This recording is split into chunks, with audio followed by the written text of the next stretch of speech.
What is going on, you guys? This is J Pro Gaming with another video. In this video today, I'm going to be giving you some tips to hopefully help you advance to World Series. If you have not gotten to World Series, if you have been stuck in Championship Series, maybe you're trying to go from pennant race to wild card or wild card to Division Series, so on and so forth, I'm going to give you some tips that I have learned, information to you, and hopefully set you up for the best possible chance to get to World Series. There's a lot I'm going to go over here today. There are a bunch of tips. Hopefully you can include some of these into your own game, and hopefully that gives you the next step to make that leap to the next tier you are trying to get to. So sit back, relax, and let's get it going.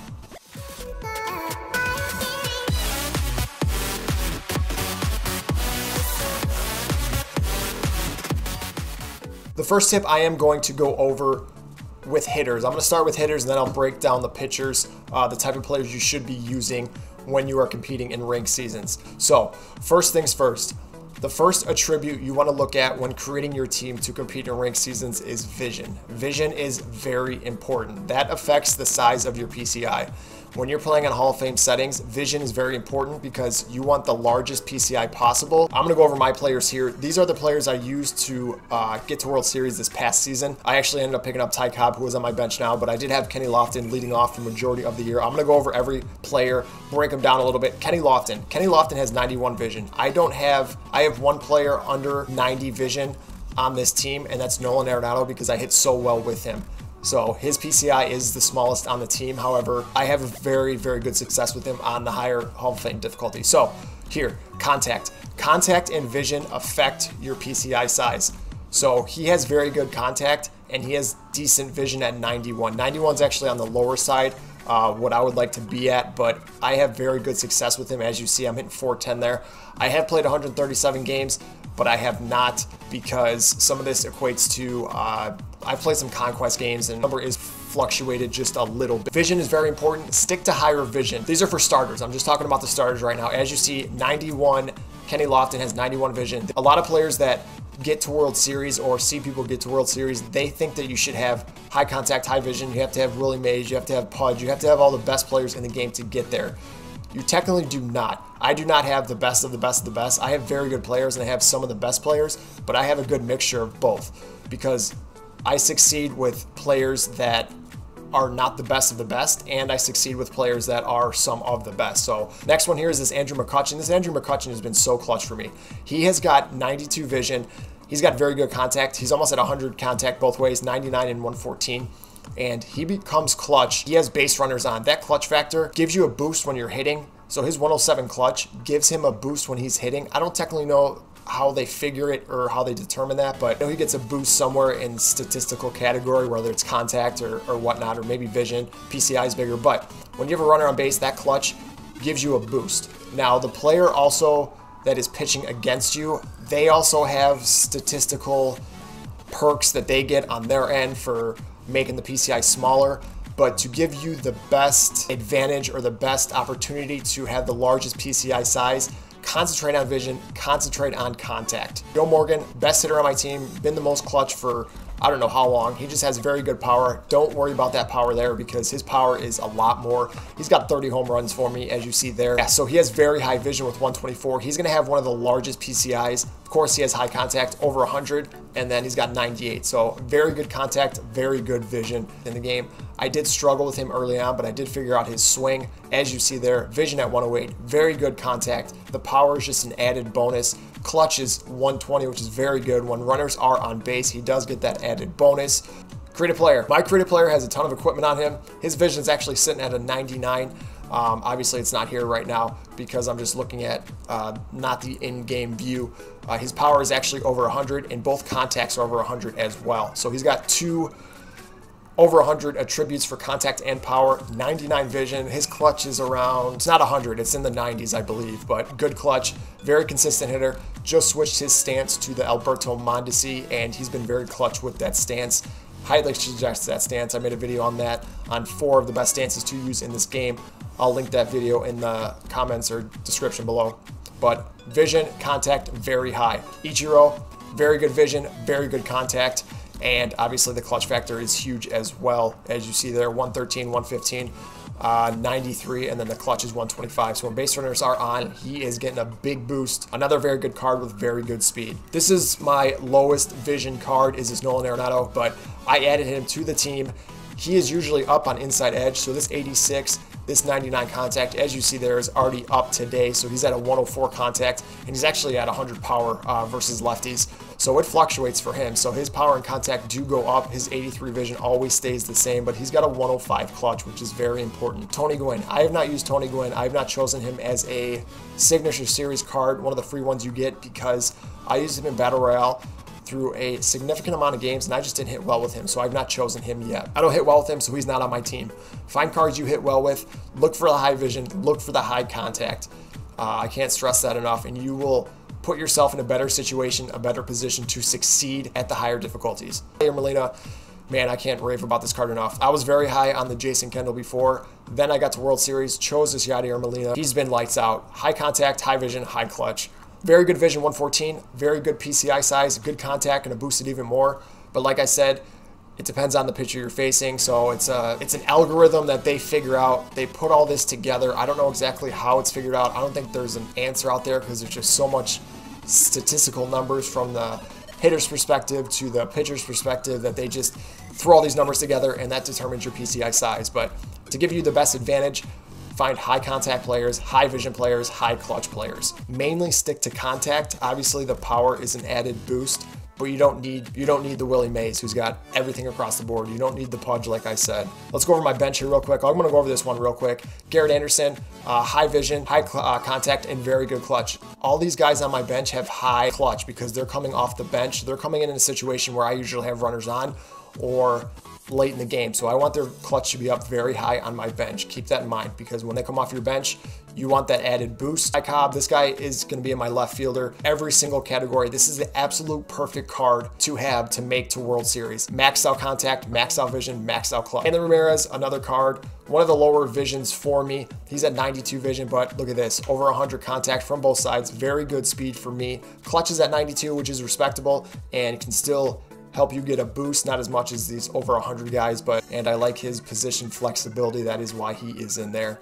And then Josh Donaldson, I have yet to figure out his swing. I'm still figuring it out. I have not given him enough chances. Obviously, you see there, he's only come in a few times.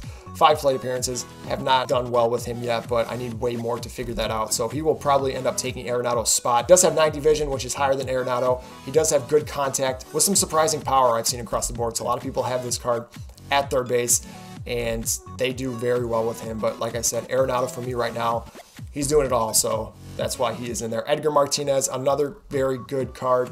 Great contact, great vision, great clutch. Discipline's only an added bonus. The power over 90 is also an added bonus. This is my lineup construction, as you see here. What I did was I put speed at the top of the order. I got Kenny Lofton, Andrew McCutchen, Joe Morgan. They're all at least 88 speed or more. And then Frank Thomas is only at like a 49 speed. My creative player is at an 84. Ichiro's at a 92. A 90, and then Arenado's slow and Yadi is slow. Ichiro's right behind him, so they can run all day if they want, and then these top 3 can steal a base as well. So I got 5 guys on my team in the starting lineup that can steal a base, get to first and third pretty easily, and score on a base hit from second, which is what I like to have. And then these other 3 obviously bog down the bases a little bit. However, those other 5 make a bigger difference than those 3 because those 3 mash the baseball. Like I said before, you don't need Willie Mays. You don't need the top guys that are out there.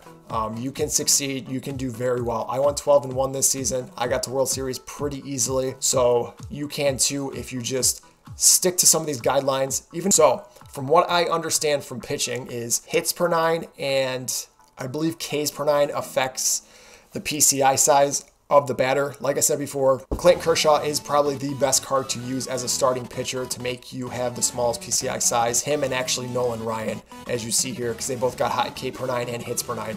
Hits and Ks per 9 shrink the PCI of your opponent. Keep those in mind. So these 2 pitchers are exactly why they are there. This Madison Bumgarner, I have very good success with him because he has very good control at 89. That is good control. He's got very good break at 99 as well. His slider comes in super slow. His curveball is a hanger, and his cutter and fastball work very well off of each other. Adam Wainwright, he's coming around a little bit. He has that 6.57. He did have one bad outing that fluctuated that, and he hasn't thrown that many innings. So there for the time being until I can find a better pitcher that I am successful with. But I just love using sinker ball pitchers, as I have 4 in my lineup. This Madison Bumgarner does not have one, but that is why he is there. He has okay hits and Ks per 9, and I think the reason I don't succeed with him a lot is because it doesn't shrink the PCI size of your opponent that much, keep you off balance more. Very similar to this Jake Arrieta, who I also have. This Jake Arrieta does not strike anybody out, and that's okay, because when I go into a game, my game plan is he's going to be inducing ground balls with his sinker, and that's okay. I'm okay with that. I'm not looking to strike out people with him.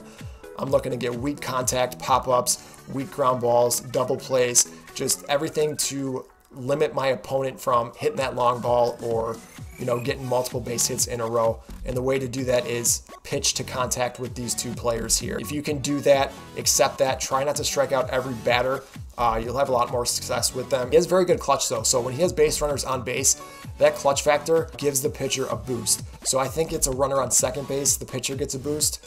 So if they have higher clutch, that clutch is affected when there's a base runner on and you are pitching.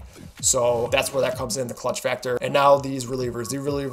Billy Wagner, as you obviously see there, hits and Ks per 9, over 120. Very good clutch at 125. So when he comes in, your PCI is almost the absolute smallest it can be from a pitcher's perspective. So very good break, very good velocity, great card to use. Mitch Gossage, also a very good card. Very good hits per 9, very good Ks per 9.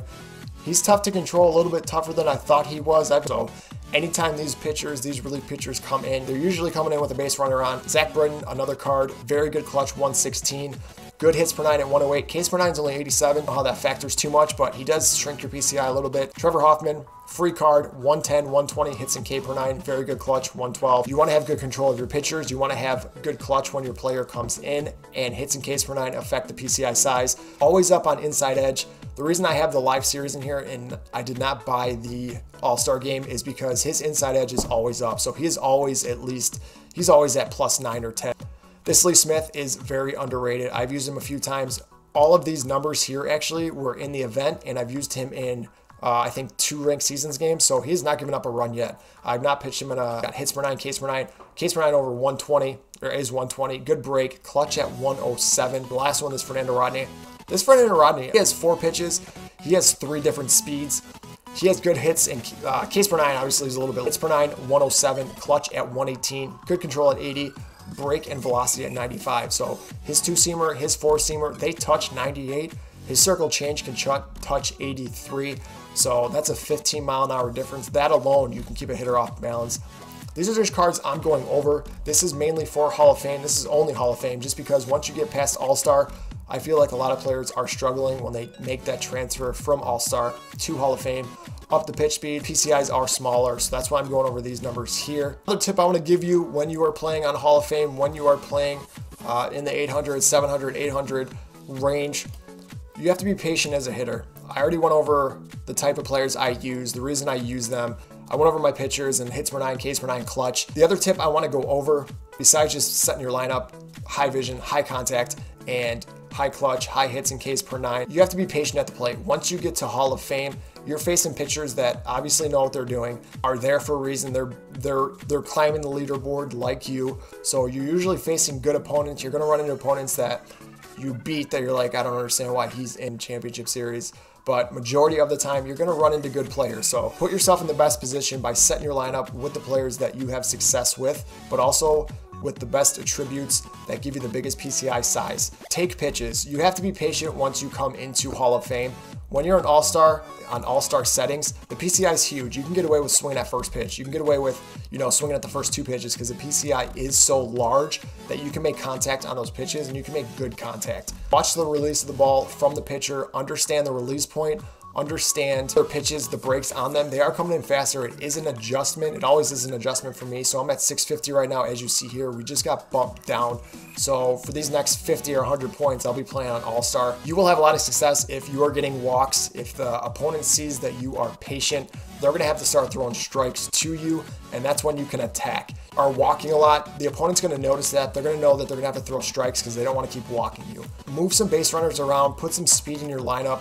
do some hit and runs. I do a lot of hit and runs actually. I got some good speed, so I hit and run. I have a lot of high contact guys, so my hit and runs I feel more confident doing it because I have a high contact guy, and I'll swing at a pitch out of the zone just to maybe dink it over the second baseman's head or get a base runner moving, you know, just get some action going, so then when the ball's put in play, that puts pressure on the defense to make a split-second decision where to go. You know, if you're a base runner, if I have Kenny Lofton or Ichiro running, they're fast. So if I hit and run with Andrew McCutchen or my creative player, Frank Thomas, doesn't matter. If I hit and run with one of those players, those are high contact guys. So your opponent's gonna have to make a quicker decision knowing that those base runners are on base. Use the hit and run to your advantage. 2-0 counts and you expect a strike to be coming. A 3-1 count, you know they're gonna be throwing a strike. Try and hit and run those counts, but just make sure you're putting yourself in a good position to hit and run to advance that runner. Yeah, even went over the pitch. One more thing I actually wanna go over. So a lot of people ask me why I have Ichiro down here in the 6th hole, because Ichiro is a leadoff hitter, and usually you want to put a leadoff hitter at the top or the bottom of the lineup. The reason I have him in the 6th hole, I actually had him in the 5 hole for a long time. The reason I have him here, I split my lineup into 2 lineups. I got my top 4 guys here, okay, or top 5, depending on where Ichiro is batting. I split it into 2 lineups. Kenny Lofton is my leadoff hitter for this part of the lineup right here. Ichiro is my leadoff hitter for this part of the lineup here. The reason I do that is because I want a contact guy in the middle of the lineup to basically reset my mindset, and then almost like, okay, we're starting the game again, kind of. So I have 2 leadoff hitters in my lineup. I don't think I'll leave Ichiro out of the lineup. I don't think ever, because I love his contact ability, I love his arm, and I love his speed. So that is the reason I put him in the 5 or 4-5 players each, and that is the reason I do that. So I like having a contact guy in the middle of the order. I want someone behind Ichiro who is Nolan Arenado. I want someone behind Ichiro where I can run a little bit. When Arenado comes up, he's got good power, he's got good contact, he can drive the ball in a gap, and Ichiro's got good speed, so he can get from 1st to 3rd. He can be moving, he can be stealing bases. So that is the reason I put him in the 5 or 6 hole. Split the lineup into 2 and put a good hitter behind Ichiro, and that's basically why I do it. I've had good success with that. It has worked. Hopefully some of these tips helped. If you have questions, if you have comments, leave those in the comment section below. I will try and answer them. I can also answer questions based on all-star settings. I did not go over that. I think a lot of people struggle getting from basically the 600 to 700 or the 700 to 800, mainly the 800 to 900. Battle every pitch, take pitches, be patient, hit and run, steal. You just got to do it all. You have to, I gave you everything basically. Lineup construction, the pitchers I use that I have good success with. You have to go and find the players that you have success with. You know, contact guys, the high vision guys, the high clutch guys. Use those guys in your lineup. The power is obviously very good and still very effective. Me personally, I'm still using more contact guys, as you see here. I got 108 contact on my team, 82 power. As you see, I can get to World Series with that. I know most teams, a lot of teams are high contact, high power. Me personally, I succeed with this. You can try it out. If this doesn't work for you, find players that have better power. See if you can hit that long ball in key situation. Put some speed in there, balance the speed out. This Ty Cobb is going to be my leadoff hitter now, and he has the same speed as Kenny Lofton. So more speed, great contact, very excited to be using him. I'll be debuting him here soon when I play my first ranked seasons game. Follow me on all social media. I have been actually on Twitch lately. I've streamed the last 2 days. I might actually stream after this video. Try and get this Ken Griffey Jr. who will be in my lineup. That's another thing I'll have to figure out is when I get Griffey, who to shuffle around. Thank you guys for watching. Thank you for following me. Thank you for subscribing. Thank you for putting all the comments on all my social media about how I'm doing a good job. And these videos are helping. That does help me because I know I am relaying information to you that is helpful. And that's exactly what I want to do here. I want you guys to understand certain things that I have learned playing this game pretty hardcore the last 3 years that I have picked up. I want to relay that information for people that are starting off or are struggling, because I was at that point at one point, and I was watching streamers, I was watching tips videos, and they were helping, but I want to make sure I break it down, the very bottom of it, and just break it down and just give you all the information so it can help you hopefully succeed. So thank you for those comments, thank you for watching, and I will see you in the next video.